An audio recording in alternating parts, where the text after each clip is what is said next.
श्याम मानव जी, हम देखते हैं कि अभी की जो सत्ता है, उसकी पार्टी भाजपा हो या आरएसएस उनका संगठन हो, इन्होंने एक सांप्रदायिकता भारत देश में पैदा की है। ये पार्टीशन के वक्त भी रही होगी, पर बीच में फिर से कश्मीर मुद्दा उछला, साथ ही बाबरी मस्जिद, राम जन्मभूमि का मुद्दा बहुत उछाला गया और तब से हिंदू मुस्लिम भेदभाव या सांप्रदायिकता बढ़ती गई। अब अगर भले ही देश की सरकार 2024 में बदल भी गई, फिर भी ये जो भेदभाव है ये कहीं ना कहीं लोगों के मन में आ गया है, दिमाग में आ गया है। ऐसा हो सकता है, तो इसे ठीक करने के लिए क्या उपाय हो सकते हैं? आपका क्या कहना है? आपने बहुत अच्छा सवाल पूछा। जब आप सवाल पूछ रहे थे तभी मेरे सामने इस देश को स्वतंत्रता मिलने का समय याद आने लग गया।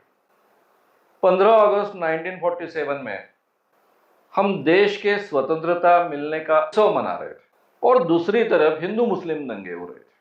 करीबन 1 डेढ़ 2 महीने से पाकिस्तान से जो ट्रेनें आ रही थी, यानी अभी का पाकिस्तान, वो लाशों से भरकर आ रहे थे और यहां से जो ट्रेनें जा रही थी पाकिस्तान में, वो लाशों से भरकर जा रही थी। उस समय का करीबन 5-6 महीने का समय ऐसा है, हम सभी जानते हैं कि इधर स्वतंत्रता आंदोलन का दिल्ली में उत्सव चल रहा है। 15 अगस्त की रात में पंडित जवाहरलाल जी नेहरू लोगों के साथ में बात कर रहे हैं और उधर नवखाली में महात्मा गांधी हिंदू मुस्लिम दंगे रोकने के लिए दंगाग्रस्त एरिया में घूम रहे हैं। जब लाल किले में यह समारंभ चल रहा था, उत्सव चल रहा था, उस समय में दिल्ली में इटसेल्फ हिंदू मुस्लिम दंगे हो रहे थे। यानी हमारे देश में जब हम स्वतंत्रता हमें प्राप्त हुई तब कितनी रक्तरंजित चीजें इस देश में हो रही थी, इसकी कल्पना आप कर नहीं सकते हो। अधिकृत रीत्या ये कहा जाता है कि करीबन 1 करोड़ 20 लाख लोग विस्थापित हुए और 10 लाख लोग उस दरमियान मारे गए। एक्चुअल आंकड़ा इससे कहीं बड़ा। हमेशा जिन लेखकों ने ये पार्टीशन पर लिखा है, उनका हमेशा कहना ऐसा है कि 20 लाख लोगों से ज्यादा लोग मारे गए हैं और 2 करोड़ से ज्यादा लोग विस्थापित हुए। 1,20,000,000 लोगों का विस्थापित होना, कई देश उससे भी छोटे होते हैं, इस जनसंख्या से छोटे होते हैं। इतने लोगों का विस्थापित होना और 10 लाख लोगों का मारा जाना, ये भी बहुत बड़ी बात है। यानी जब हमें भारत माता को स्वतंत्रता मिली तब वो पूरी तरह से खून से लथपथ थी, लहूलुहान हो चुकी थी। पंडित जवाहरलाल नेहरू जी के हर भाषण में लाल किले से जो दिया जाता था, उसमें हम देखेंगे कि वो हमेशा सांप्रदायिकता की बात करते हैं, इस देश में सांप्रदायिकता रोकने की बात करते हैं।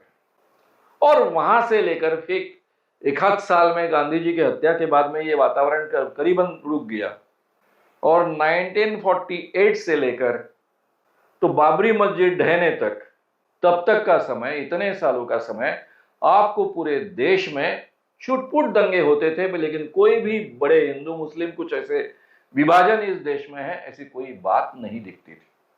करीबन लोग एक दूसरे के साथ में एडजस्ट हो गए थे, एक दूसरे के साथ में सुचारू रूप से जीना उन्होंने सीख लिया। हालांकि इतनी बड़ी आपदा होने के बाद में, इतना बड़ा जनसंहार होने के बाद में, इस ढंग से दो धर्मों के लोगों ने एक दूसरे के साथ में जुड़ जाना, ये असंभव सी बात लगती है। लेकिन 92 तक ये बात इस देश में हुई थी। इंदिरा गांधी जी के नेतृत्व में भारत ने पाकिस्तान के 2 हिस्से कर डाले, पाकिस्तान को आधा कर डाला, बांग्लादेश को हमने स्वतंत्र किया। हम लाहौर तक पहुंचने वाले थे। 1 लाख के करीब सैनिकों ने, भारतीय सैनिकों के सामने पाकिस्तानी सैनिकों ने सरेंडर कर दिया। अब कल्पना कीजिए कि पाकिस्तान के आपने 2 टुकड़े कर दिए, बांग्लादेश को स्वतंत्र कर दिया, तो पाकिस्तान कोशिश कर रहा था 1972 से कि भारत में टेररिस्ट एक्टिविटी वो खड़ी करे। उसने लाख कोशिश की लेकिन वो खड़ी नहीं कर पाया। कुछ पाकिस्तान के हिस्से में, कश्मीर का हिस्सा था, वहां से वो लगातार उनकी कोशिश शुरू थी कि हम बड़े पैमाने पर पूरे भारत में टेररिस्ट एक्टिविटी खड़ी करें।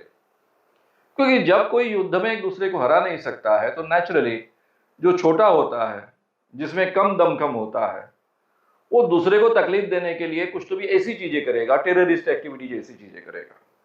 डायरेक्ट युद्ध कर तो जीत नहीं सकता है। लेकिन उस प्रयास में कश्मीर में थोड़ी बहुत उन्होंने जीत हासिल की थी, सक्सेस हासिल की थी, लेकिन पूरे भारत में वो टेररिस्ट एक्टिविटी कभी खड़ी नहीं कर पाए। आपको दिखेगा कि मुस्लिम टेररिस्ट एक्टिविटी, यानी मुस्लिम लोग टेररिस्ट एक्टिविटी में इन्वॉल्व है, ये एक्टिविटी केवल 92 के बाद में ही भारत में शुरू हो पाई है, अदर देन कश्मीर में शुरू हो पाई है।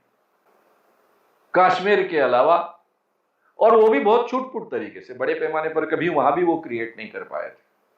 वो उसके बाद ही उनको सही माने में बल मिला, क्योंकि ये बाबरी मस्जिद ढहने के बाद में जिस ढंग से हिंदू मुस्लिम दंगे हुए, ये जो सांप्रदायिक एजेंडा लेकर चलने वाले लोग थे, बीजेपी के लोग, उस कारण इस देश में हिंदू मुस्लिम विद्वेष का वातावरण तैयार हुआ। अब ये हिंदू मुस्लिम विद्वेष का वातावरण तब से जो चला तो आज तक चलने का इतिहास हमें दिखता है, जिसमें हमको ऐसा लगता है कि बड़े पैमाने पर उनको सक्सेस मिली। लेकिन हम ये भूल जाते हैं कि इनकी सबसे ज्यादा सक्सेस क्या है। इनको केवल 37.3% वोट मिले, जिसमें सांप्रदायिक वातावरण का हिस्सा होगा बड़ा, लेकिन केवल उस कारण वो नहीं मिले।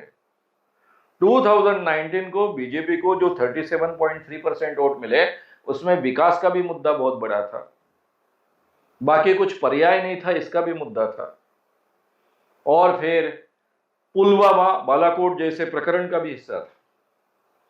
इसका मतलब ऐसा है कि इन्होंने इतने सालों से ये सांप्रदायिक वातावरण निर्माण करने का प्रयास किया, लेकिन भारत की 80% हिंदू जनता है, उन्होंने पूरी तरह से इस चीज को नहीं उठाया, पूरी तरह से रिस्पॉन्ड नहीं किया।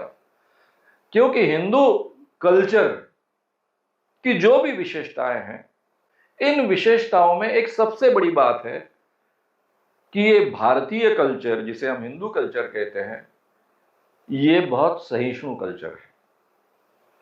दूसरों के अच्छाइयों के साथ में, बुराइयों के साथ में एडजस्ट होने वाली कल्चर है। यहां पर अलग विचारों के लोगों को भी हम साथ में लेकर चलते हैं, ज्यादा से ज्यादा उसको भगवान बना देते हैं। हमारे विचारों के विरोधी ये लोग हैं ना, ठीक है, हम उसको भगवान का अवतार बना डालेंगे। बुद्ध को भगवान का अवतार बना डाला। हमारे देश में आपको कई हिंदू परिवार मिलेंगे जिसमें मुस्लिम दरगाह की पूजा होती है, वहां मन्नत मांगी जाती है। इस ढंग का वातावरण इस देश में हमेशा रहा है। यहां पर आपको कई हिंदू परिवार ऐसे मिलेंगे जो क्रिश्चियन देवियों को, हालांकि क्रिश्चियन में कोई देवी नहीं होती है, लेकिन भारत में आपको दिखेगा कि मेरी अम्मा को मेरी मां कहा जाता है, उसको देवी बनाया जाता है, उसको पूजने वाले कई हिंदू परिवार आपको मिलेंगे। तो यहां पर ये एक धार्मिक समायोजन करने की क्षमता जो रही है भारत में, इस कारण भारत हमेशा सहिष्णु रहा है। और भारत में आपको धार्मिक आधार पर बड़े पैमाने पर कत्लेआम हुआ ये चित्र नहीं दिखता है। ये एक हिस्सा तो रहा ही है, लेकिन साथ में बेसिकली भारतीय अहिंसक मनोवृत्ति के लोगों का हिस्सा रहा है। इस कारण भी शायद वो गुलाम रहा है, लेकिन ये मूल मनोवृत्ति भारतीय हिंदुओं की, भारतीय लोगों की, भारतीय कल्चर की, इसलिए यहां हिंसा को बहुत ज्यादा बल मिलना बहुत बड़ा कठिन हो जाता है, असंभव सा होता है। हर व्यक्ति यहाँ का 80% जो है वो अपने आप को हिंदू कहता है, लेकिन वो हर व्यक्ति दूसरे धर्म के लोगों का द्वेष नहीं करता है। उसको खदेड़ देना चाहिए, उसको मारकाट कर खत्म कर देना चाहिए, इस मनोवृत्ति का वो नहीं होता है। और इसीलिए इस देश में इतनी कोशिश करने के बावजूद इन लोगों को एक हद से ज्यादा रिस्पांस नहीं मिला, या फिर ये पूरे के पूरे हिंदू समाज को एक हिंसक समाज में बदल नहीं पाए। ये इसकी खासियत है। अब कल्पना कीजिए आप कि जब वो परिस्थिति थी, हमें जब स्वतंत्रता आंदोलन कर रहे थे, फिर हमको स्वतंत्रता मिली 15 अगस्त 1947, उस वातावरण में से हम आगे चलकर बढ़े, इस देश को देश कर हम संभाल पाए, आगे उसका विकास कर पाए। ये भारत की क्षमता है, ये भारत की खासियत है, और यही हिंदू कल्चर की विशेषता है। इसलिए इन लोगों को ज़्यादा बल नहीं मिलने वाला है। जैसे ही कांग्रेस की सरकार जो आती है, या फिर इंडिया गठबंधन की सरकार आती है, और जिस ढंग से वो वातावरण को इस देश में निर्माण कर पाएंगे, तो धीरे धीरे इन चीजों का जो असर आज दिख रहा है वो पूरी तरह से खत्म होता जाएगा। कांग्रेस ने अपने घोषणा पत्र में जो बातें कही है, वो सही में उन्होंने अमल में लाने की कोशिश की, तो लोग इस देश में ऐसा कोई सांप्रदायिक वातावरण था ये भी कुछ सालों में, 5-6 सालों में ही भूल जाएंगे और इन चीजों को बिल्कुल ही बल नहीं मिलेगा। कांग्रेस के घोषणा पत्र में एक विशेष बात उन्होंने कही है और ये विशेष बात पहली बार इस ढंग से हाईलाइट की गई है कि वो एजुकेशन में इस ढंग से विषयों को पढ़ाना चाहते हैं कि जिसमें से लोगों का साइंटिफिक टेम्पर बढ़े, और साइंटिफिक टेम्पर बढ़े इस ढंग का एजुकेशन अगर इस देश में शुरू होता है 10-15 सालों बाद इस ढंग के सांप्रदायिक वातावरण को कभी भी बल नहीं मिलेगा, पूरी तरह से वो समाप्त हो जाएगा। इस ढंग का वातावरण इस देश में निर्माण किया जा सकता है और ये संभव है।